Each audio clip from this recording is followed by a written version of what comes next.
Hello everyone, welcome back to another video of commerce girl. मेरा नाम है जुनैद अंसारी। मैं आपको पढ़ा रहा था क्लास 11 के accountancy chapter number 1 introduction to account.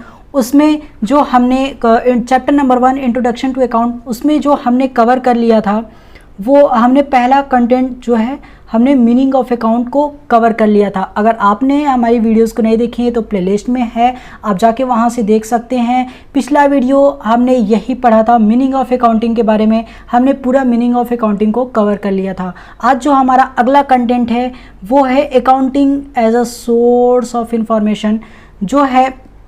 जो हमारा अगला कंटेंट है वो है accounting as a source of information, जो कि बताता है जनरली कि अकाउंटिंग सोर्स ऑफ इंफॉर्मेशन है या नहीं। तो चलिए स्टार्ट करते हैं।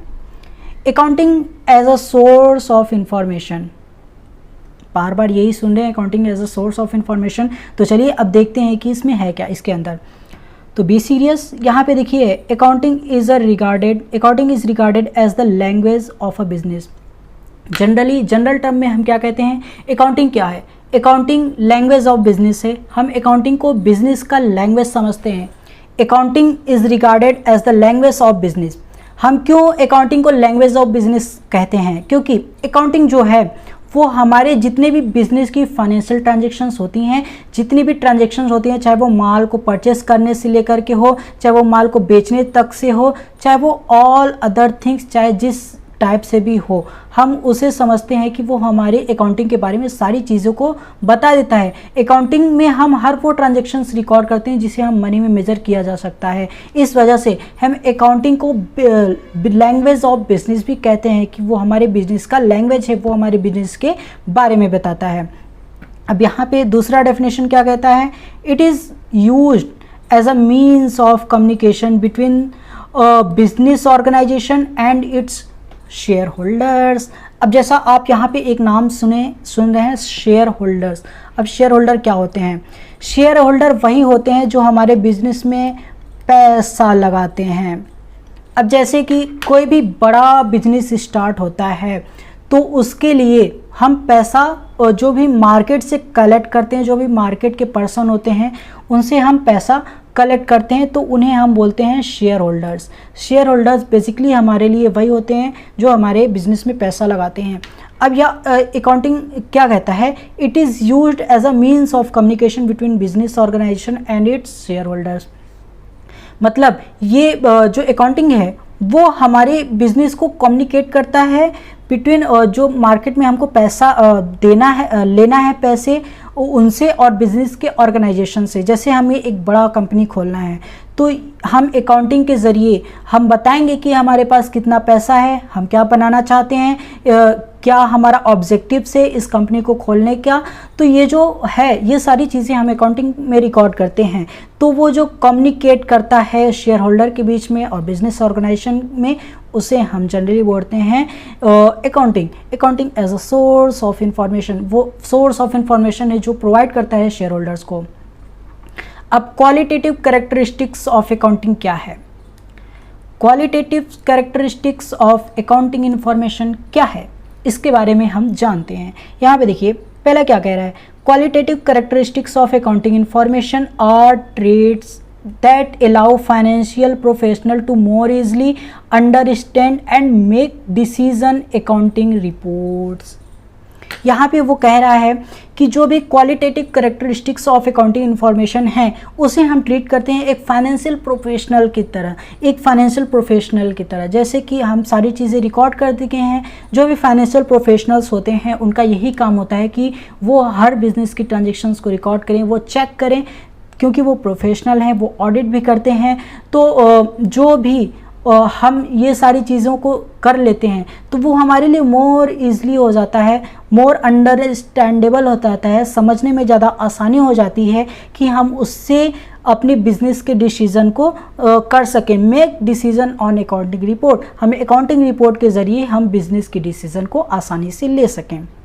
अब यहाँ पे जो हमारा अगला आता है वो है qualitative characteristics of accounting information. वही चीज़ है, इसके बारे में हम कुछ और चीज़ें जानेंगे कि qualitative characteristics of accounting information है क्या।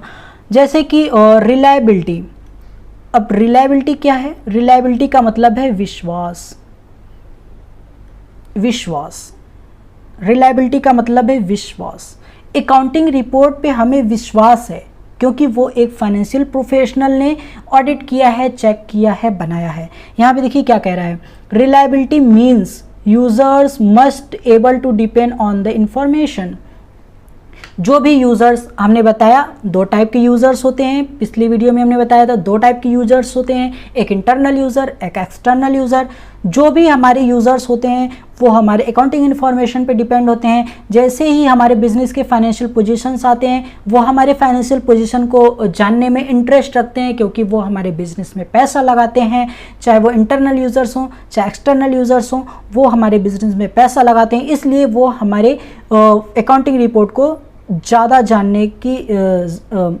जानना चाहते हैं। तो यहाँ पे रिलायबिलिटी मीन्स यही है कि हम टोटली डिपेंड होते हैं अपने क्या कहते हैं फाइनेंशियल रिपोर्ट पे। अब रेलिवेंस क्या है? रेलिवेंस से मतलब यह है कि to be relevant information must be available. मतलब टू बी रेलिवेंट इंफॉर्मेशन इससे रिलेटेड ये है कि जब भी आप कोई भी इंफॉर्मेशन दें तो वो सटीक इंफॉर्मेशन दें, बहुत ही सही इंफॉर्मेशन दें। जो भी बिज़नेस में हुई हैं, जो भी बिज़नेस में ट्रांजैक्शन हुई है, या माल बेचा गया है, माल ख़रीदा गया है, या कोई भी उधार लिया गया है, या असेट को बेचा गया है, कुछ भी हुआ हो बिज़नेस में, हम एक रेलिवेंट इंफॉर्मेशन दें अपने यूज़र्स को ताकि वो पढ़ के सेटिस्फाई कर सकें अपने आप को। तो यहाँ पे क्या कहता है, पहला क्या है यहाँ पे, helping them from prediction about outcomes of past, present, future event and or correcting their past evaluations। इससे बेसिकली मतलब यही है कि जब भी हम फाइनेंशियल रिपोर्ट प्रिपेयर करेंगे, जैसे कि अब जैसे किसी का भी पहला साल हो, जैसे हमने जैसे आपको फॉर एग्जांपल आपको समझाते हैं, जैसे कि ये हमारा बिज़नेस का ईयर 1 है, ये हमारा बिज़नेस का फर्स्ट ईयर है। अब यहाँ से हम सेकंड ईयर वही बिज़नेस रन कर रहे हैं। जनरली हम बिज़नेस स्टार्ट करें फर्स्ट ईयर में, हमने फर्स्ट ईयर बिज़नेस स्टार्ट किया और बिज़नेस में हमारा प्रॉफिट हुआ और जो भी ये यहाँ पे हमने जो भी स्ट्रेटजी फॉलो की है वो हम स्ट्रेटजी नेक्स्ट ईयर भी वही स्ट्रेटजी हम फॉलो करेंगे ताकि इससे ज़्यादा हम प्रॉफिट को मैक्सिमाइज कर सकें पिछले साल के कंपैरिजन में हम इस साल प्रॉफिट को मैक्सिमाइज कर सकें। तो जो पिछले साल हमने स्ट्रेटजी फॉलो की है वो इस साल नहीं करेंगे, उससे अच्छा वाला हम स्ट्रेटजी फॉलो करेंगे। अब इसी का आप उल्टा समझ लीजिए, अगर यहाँ पे हमें लॉस हुआ है, अगर इस साल पहले साल हमें लॉस हुआ है और अब ये लॉस, क्या हम इस लॉस को और आगे बढ़ाना चाहेंगे? नहीं, हम इस लॉस को ख़त्म करना चाहेंगे।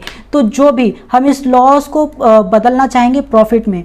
अगर हमारा पिछले साल लॉस हुआ है और हम उसे इस साल प्रॉफिट में चेंज करना चाहते हैं तो हम अलग से स्ट्रैटेजी फॉलो करेंगे। जो स्ट्रैटेजी हमने पिछले साल फॉलो की थी वो हम फॉलो नहीं करेंगे। इस बार एक नया स्ट्रैटेजी बनाएंगे, नया गोल बनाएंगे, नया सेट ऑफ गोल करेंगे ताकि हम ज़्यादा से ज़्यादा प्रॉफिट को मैक्सिमाइज कर सकें।